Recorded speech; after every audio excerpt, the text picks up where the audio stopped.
Acobal de los Ríos por un consumo responsable presenta Pienso y luego consumo. Conduce Eduardo Ramírez.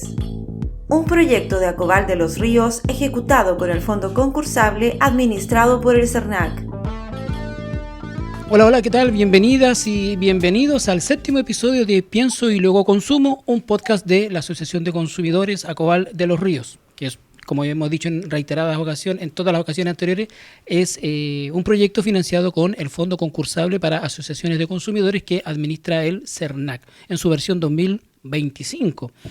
Bueno, en primer lugar, queremos agradecer a las distintas radios de comunas que colaboran con la difusión de este podcast, así como también a, por supuesto, los estudios de ATV Valdivia, que nos recibe amablemente en sus instalaciones, en sus dependencias, para poder producir y llevar a todos ustedes estos contenidos que esperamos que sean de utilidad para todos y todas quienes nos están escuchando.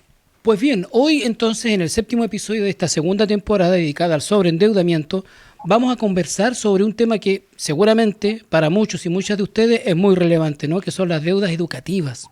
Vamos a conocer cuáles son las consecuencias que ha dejado el crédito con aval del Estado, más conocido como el CAE, y cómo podría variar la realidad de las y los estudiantes en el futuro en la eventual aprobación del actual proyecto de ley que implementaría un nuevo instrumento de financiamiento. Para abordar todo lo anterior nos acompaña hoy día Héctor Ríos, quien es doctor en Psicología Social e investigador de la Facultad de Economía, Gobierno y Comunicaciones de la Universidad Central de Chile y también integrante de la Fundación Nodo 21. Muchas gracias, Héctor, por acompañarnos. Hola, Eduardo, un gusto. Muchas gracias por la invitación. No, a ti, por favor. Héctor, mira, partamos por los efectos del crédito con aval del Estado, que se conoce habitualmente como el CAE, ¿no? Antes de hacerte la primera pregunta, ¿qué tal, Héctor, si de manera muy breve y sintética explicamos a nuestra audiencia, particularmente a las vecinas y vecinos que son de comunas, ¿no es cierto? Y ¿qué es específicamente esto del crédito con aval del Estado, el CAE? Sí, bueno, el CAE es un crédito de financiamiento estudiantil que fue implementado desde el 2006 y que aún está vigente. Es el quinto crédito estudiantil que se ha implementado en Chile para poder financiar el acceso a la educación superior. Chile inicia su política de créditos estudiantiles en 1981 con la creación del crédito fiscal, que es parte de la reforma de mercado a la educación superior, y lo que buscan principalmente es transformar a la educación de un derecho, transformarla en un bien de consumo. Y para eso, para que sea un bien de consumo, se necesita liquidez para todos aquellos que quieran acceder, pero no tengan los recursos para hacerlo. Y todos los créditos funcionan así. La especificidad del crédito con aval del Estado, como su nombre lo indica, es que a diferencia de otros créditos que los entregaba directamente el Ministerio de Educación, por ejemplo, como fue el caso del crédito fiscal o el caso del Fondo Solidario, que es el crédito que entregan las universidades y que la administran ellas, en este caso es un crédito que involucra a los bancos comerciales. Y el objetivo de este crédito fue que los bancos prestaran recursos al fisco y a los estudiantes, cosa de poder eliminar la inversión que tiene que hacer el fisco en financiar él mismo los créditos, lo hace el banco. Y también estaba la hipótesis de que los bancos son muy buenos cobradores, por lo tanto iba a ser mucho más fácil poder recuperar el dinero invertido a través de los bancos. Y eso implicaba que la expectativa era, por lo tanto, un sistema masivo con alto nivel de recuperación y con bajo endeudamiento. Un poco, ya sabemos que la historia nos dijo otra cosa y pasó exactamente el efecto contrario. A la actualidad tenemos casi 1.600.000 deudores del CAE que se suman a los deudores de los créditos previos, haciendo más o menos un número aproximado de cerca de 2 millones de deudores educativos si sumamos desde los deudores del crédito fiscal en adelante. Y bueno, como ya sabemos, la mayoría de esos deudores tiene dificultades para poder cumplir sus responsabilidades de pago mensuales o anuales, y eso ha hecho que 60% de los deudores del CAE estén en condición de morosidad, y por lo tanto eso genera un enorme déficit fiscal y que no ha logrado cumplir la promesa de un crédito estudiantil sustentable ni para el fisco ni para las personas. Sí, en efecto. Bueno, de hecho, precisamente tengo acá una estadística publicada por la Fundación Sol a través del estudio, o en el estudio, mejor dicho, Endeudar para gobernar y mercantilizar, el caso del CAE, un estudio del 2024, y a toda aquella estadística que tú nos entregas apunta de que, según este estudio, el fisco ya ha gastado 7.25 billones de pesos. Cuando decimos billones de pesos son millones de millones en compras de crédito a los bancos desde 2006 hasta el 2024. ¿Cuál sería tu primera apreciación entonces en términos generales respecto de lo que ha significado el CAE para la sociedad chilena? Sí, yo creo que esa cifra es bien decidora, y para también para que entendamos bien cómo funciona el CAE, la participación de los bancos en el sistema de crédito no fue gratuita, por decirlo así, dado que invertir en educación superior para bancos comerciales no era algo muy atractivo. También son préstamos que implican un riesgo muy alto, porque justamente las personas a las cuales tú le estás prestando, la mayoría son estudiantes de primera generación, que tú no sabes cuál va a ser su nivel de empleabilidad y su nivel de ingreso en el futuro. Por tanto, es muy riesgoso. Entonces, cuando se crea el CAE en 2005, se tenía que licitar la primera generación de los CAE y ningún banco quiso participar en la licitación. Y por lo tanto, la respuesta que hubo a eso fue crear incentivos para reducir el riesgo y asegurar ciertas ganancias a los bancos por participar en el crédito. ¿Y cuáles fueron esos incentivos? Que en ese estudio que tú señalaste está muy bien explicado, si lo quieren revisar, es la famosa recarga y la recompra, que es básicamente la facultad que tienen los bancos de vender las carteras de deudores que son de alto riesgo al Estado y además ponerle un precio. Y además de esos dos incentivos, había un tercer incentivo que eran las garantías, que es casos donde los deudores entran en condición de morosidad y por lo tanto el banco tiene la potestad de vender esa cartera de deudores al precio que ellos definan. Y es por eso que el CAE fue sumamente costoso. Y aquí también hay un elemento que es interesante considerar. Usualmente cuando hay un caso de préstamo, tiene que haber un cierto equilibrio de la distribución de riesgo y beneficios entre los deudores, los acreedores. Y en este caso, dado que el Estado era un aval, concentró todos los mecanismos de protección en los bancos, pero no necesariamente en las personas. Y por eso que el CAE es mucho más duro y pesado si uno lo compara con otros créditos estudiantiles como el Fondo Solidario, por ejemplo. Solo para dar algunos ejemplos, originalmente el CAE tenía un interés del 6%, el Fondo Solidario tenía un interés del 2%. Nosotros sabemos que más o menos los créditos comerciales tienen tasas de interés que en muchos casos no superan el 3%. En este caso era el 6% para algo que se suponía que era una política de acceso. Y ese 6% implicaba, por supuesto, que las personas que se endeudaban, los estudiantes y después los futuros egresados, tenían que acumular mucha deuda durante el proceso de estudio. Entonces, además, tampoco habían umbrales de pago o lo que se conoce como los mecanismos de pago contingente al ingreso, que es básicamente que tu cuota fluctúa en función de lo que tú ganas. Y dado que estaba la ausencia de estos mecanismos y una carga de intereses demasiado excesiva, las primeras generaciones de pago que pasaron a pagar el CAE lo hicieron con mucha dificultad, y cuando parte la primera generación a pagar el CAE por primera vez, el CAE ya tenía una morosidad de casi el 40%. Oye, y este sistema seguramente en su oportunidad fue planteado para democratizar o masificar el acceso a la educación superior, y generó, bueno, y en un principio tuvo todas estas dificultades que tú nos describes para que fuese apreciado y que fuese operado por los propios bancos, y se tuvo que implementar todos estos incentivos. Finalmente, el incentivo parece que funcionó al punto tal que incluso se amplió a los centros de formación técnica, ¿no? De hecho, la Fundación Sol, en el mismo estudio que acabamos de citar, Endeudar para gobernar y mercantilizar, apunta de que al día de hoy, ¿no es cierto?, los mayores niveles de morosidad están en los centros de formación técnica, ¿no?, con un 66,6%, y los institutos profesionales, donde la deuda alcanza el 65,9%. Mientras que en el caso de las universidades son las privadas las que tienen los datos más preocupantes, con una cifra de morosos que llega al 55,1%. ¿Qué nos dicen estas cifras?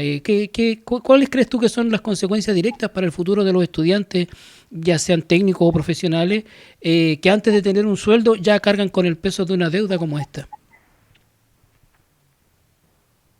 Sí, para entender los efectos del crédito hay que entender también que la reforma de 1981 lo que hizo fue desregular los mecanismos de provisión y eso permitió que se crearan muchas universidades privadas con muy baja regulación.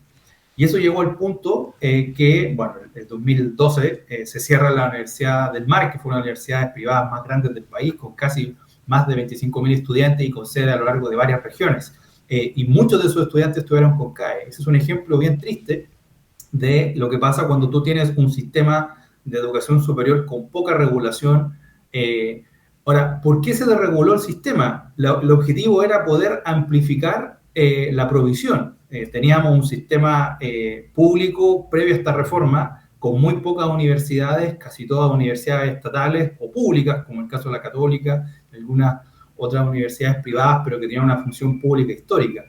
Eso cambia con esta reforma y aparecen muchas universidades y centros de formación técnica. Y dado que tú tienes un mercado y vas a traspasar el costo de la educación superior a los estudiantes, tienes que crear un crédito para todos aquellos que quieren estudiar, pero no tienen los recursos previos. Recordemos que Chile tiene unos aranceles extremadamente altos, está considerado como dentro de los 5 países con los aranceles más altos del mundo si lo comparamos en relación a los ingresos. Y por lo tanto, para que las personas pudieran acceder, se crearon los créditos estudiantiles. Y la especificidad del CAE, aparte de que tiene la condición de que participan los bancos, también fue el crédito que tenía menos regulaciones. Porque previo al CAE, la mayoría de los créditos estaban focalizados en las universidades tradicionales, principalmente afiliadas al CRUCH, y eso permitía que hubiese más regulación en términos de la oferta. Con el CAE eso se traspasa y se abre también a las universidades privadas y también a los CFT y a los IP, lo cual fue positivo en un momento porque de alguna manera le permitió a las personas poder acceder a esas universidades, pero lamentablemente esa matrícula y esa generación que accede a través con el CAE se concentra principalmente en las universidades privadas masivas, en los CFT y en los IP, muchos de los cuales lamentablemente no cumplían con estándares de calidad altos, y eso trajo problemas como fraude, trajo problemas como la quiebra de algunas y el cierre de algunas universidades, como el caso de la Universidad del Mar que ya cité, pero también vamos a observar otros problemas. Muchos estudiantes de los deudores del CAE en la actualidad nunca terminaron sus carreras y por lo tanto son desertores. El 80% de los desertores con CAE está en condición de morosidad. Y la razón principal de eso es que obviamente como no terminaron sus carreras, no pudieron percibir los beneficios de esa inversión inicial y se quedaron con una deuda atrapada que los persigue hasta el día de hoy y con pocas opciones de resolución legal o mecanismos de protección.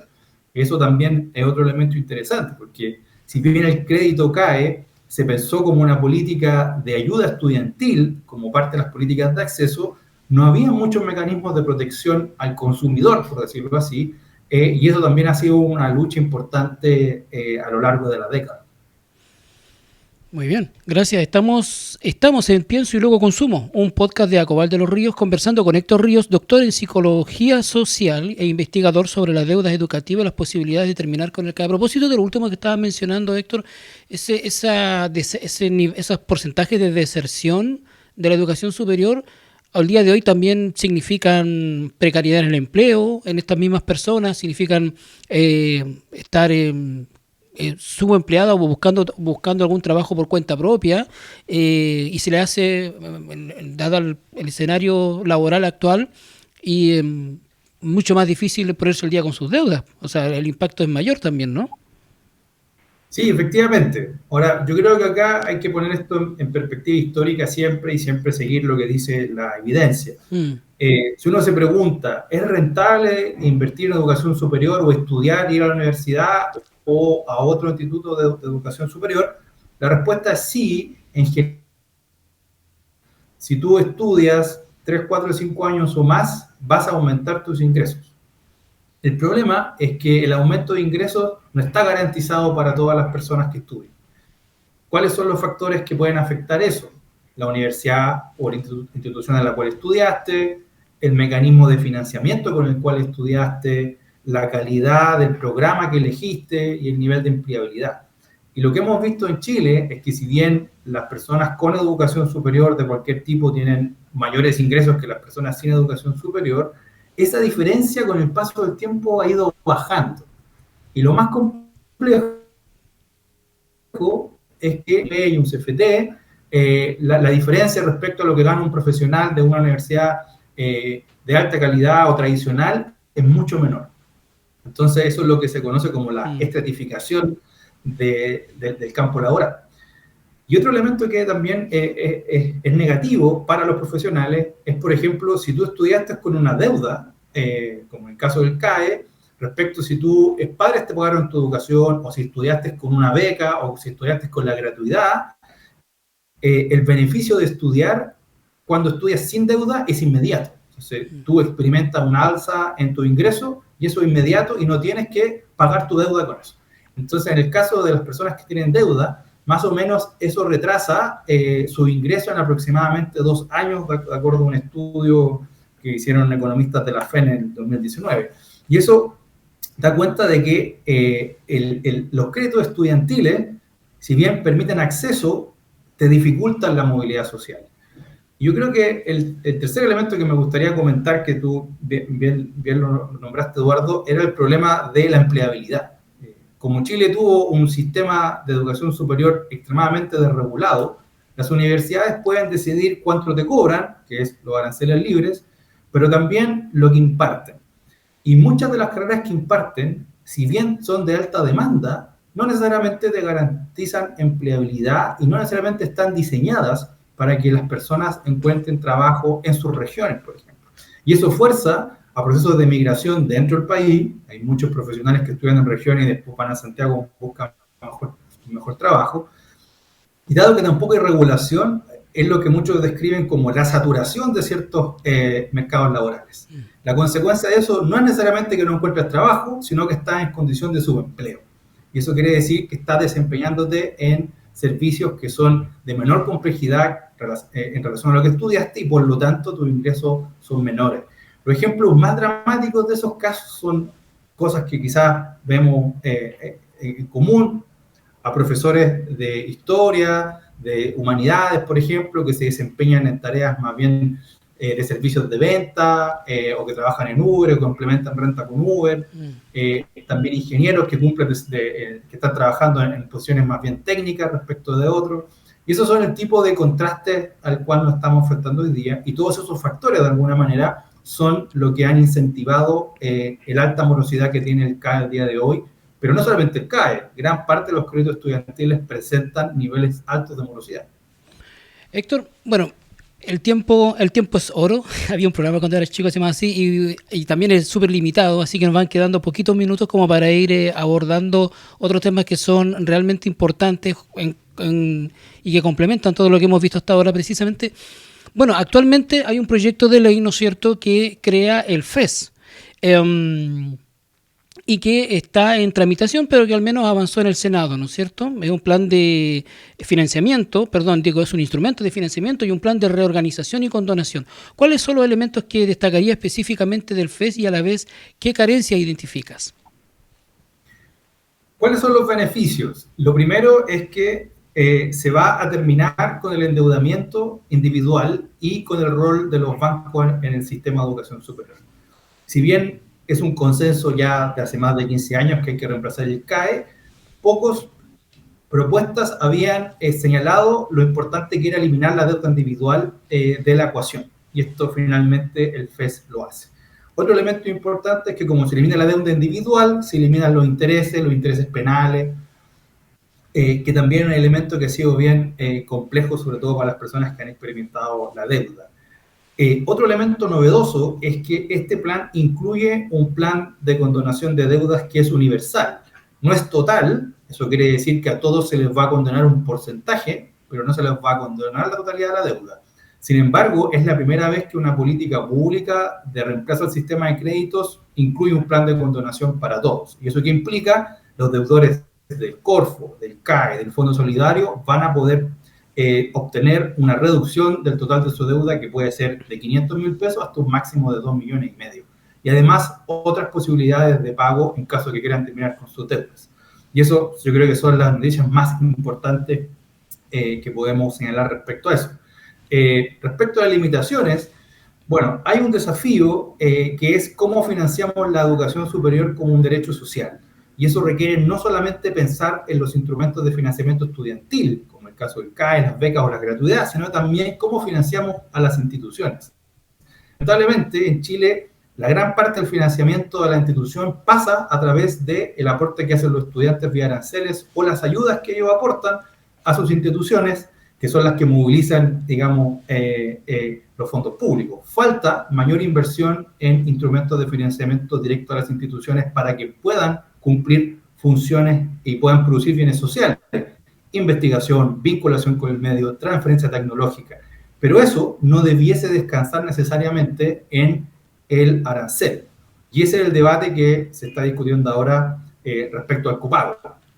Las universidades han planteado de que la gratuidad y los aranceles regulados más el FES las va a poner en una situación de crisis financiera y por lo tanto la solución es poder crear un copago. Y eso implica que las personas, aparte de contribuir vía FES al momento que crecen, van a tener que también pagar durante estudios. Y eso es algo que el proyecto inicialmente no buscaba, sino que la idea era que las personas durante sus estudios no pagaran nada y que pagaran el costo de su carrera una vez que egresaran, cuando tuvieran los medios necesarios para hacerlo. Yo creo que ese es el desafío que hay y el límite. Y bueno, va a ser muy importante que el Ejecutivo presente alternativas que permitan conciliar los intereses de los estudiantes, pero también con los intereses de las instituciones. Muy bien. Héctor, bueno, para terminar, nos quedan, el tiempo se hizo muy breve, demasiado corto, siempre ha pasado así, digamos, en todos los episodios de este podcast. Esperamos que esta no sea la última vez, sino que sigamos conversando y sigamos profundizando en estas temáticas en futuras oportunidades, después de este primer contacto. Y nos queda apenas un minuto para una pregunta que tiene una profundidad no menor. Estamos en un año de elecciones, ¿no es cierto? Y por lo menos dentro de las 3 candidaturas que hasta este momento lidera la estadística, hay una presencia no del todo clara y no del todo profunda, quiero decir, ¿no es cierto?, bien desarrollada respecto de la educación superior y del acceso a la educación superior precisamente. ¿Cómo ves? ¿Has tenido oportunidad de revisar las propuestas y de los candidatos, de las candidatas y el candidato en este ámbito y su visión sobre el rol del Estado en el desarrollo y la calidad de la educación superior? Sí, bueno, esta semana estuve de hecho haciendo ese trabajo y bueno, yo quiero decir que coincido contigo, Eduardo, que no hay una visión tan clara de cuál es la agenda en educación superior que viene. Uh-huh. En parte es entendible porque llevamos ya 15 años de reforma y si logra aprobarse el FES y la condonación, ya habría una reforma al sistema de ayuda estudiantil completo.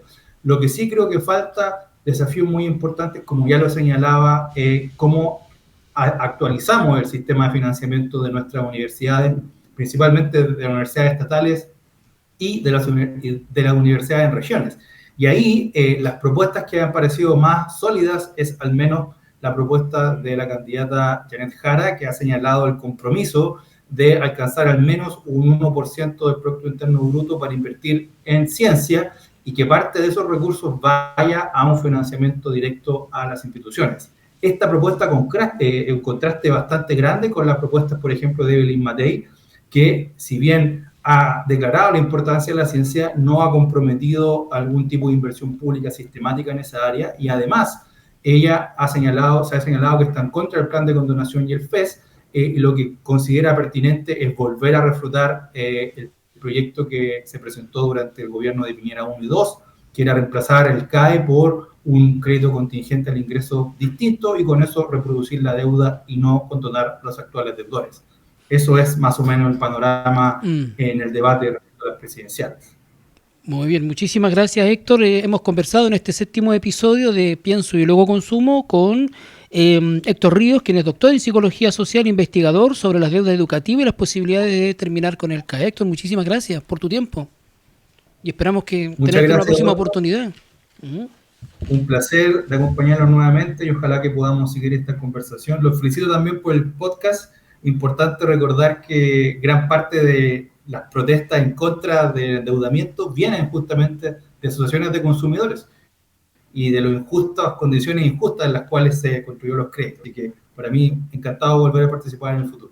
Ojalá que así sea. Bueno, y a ustedes también, quienes nos han escuchado y nos han seguido hasta este momento de la transmisión, gracias a ustedes por, repito, vernos y escucharnos. Y recuerden que pueden revivir cualquier episodio de Pienso y Luego Consumo en la cuenta Spotify de Acobal de los Ríos y en nuestro canal de YouTube. No olviden ingresar a www.acobaldelosrios.cl y a seguirnos en Instagram y Facebook para que no se pierdan lo que vamos difundiendo. Nos encuentran, como Acobal de los Ríos. Hasta la próxima. Muchísimas gracias. Pienso y Luego Consumo es un proyecto de la Asociación de Consumidores y Usuarios Acobal de los Ríos, ejecutado con el fondo concursable administrado por el CERNAC. Las opiniones vertidas en este programa son de exclusiva responsabilidad de quienes las emiten y no representan necesariamente el pensamiento de Acobal de los Ríos. Conducción: Eduardo Ramírez. Producción periodística: Natalie Gilbert. Producción audiovisual y sonora: ATV Valdivia.